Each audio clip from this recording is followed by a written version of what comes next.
High বন্ধুরা, আমি শুভঙ্কর ভৌমিক। আজকে একটা নতুন ভিডিও নিয়ে চলে এসেছি। আজকে আমি রঘুদবাটিতে বাবা ধর্মরাজ মন্দিরের কাছে চলে এসেছি। আজকে এখানে বাবা ধর্মরাজ মন্দির, সবাই দেখতে আসবে।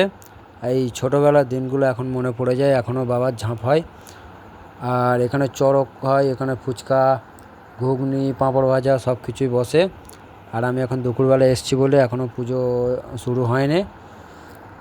তোমাদের সাথে গল্প করতে করতে দেখতে পাচ্ছ পুজো শুরু হয়ে গেছে। আমি মন্দিরের ভিতরে ঢুকে গেছি।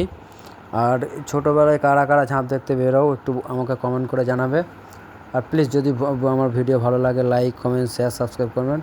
আর প্লিজ একটু পাশে থাকবেন। তোমার সাথে গল্প করতে দেখো সন্ধ্যেবেলা কত ভিড়, কত লোক ঝাঁপ দেখতে চলে এসছে।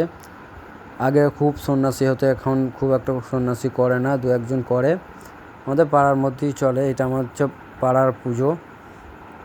যারা রঘুদবাটি বা হীরাপুর বাজার চেনো বা চকসি কিনো, তারা সবাই এই মন্দিরটা চিনবে। আর এই মন্দিরটা এবছরে নতুন করে উদ্বোধন করা হয়েছে, মানে পুরনো মন্দির ছিল, নতুন করে তৈরি করা আছে। তোমাদের সাথে গল্প করতে করতে দেখো সব অনেকে ঝাঁপ দিচ্ছে বঁটির ওপরে।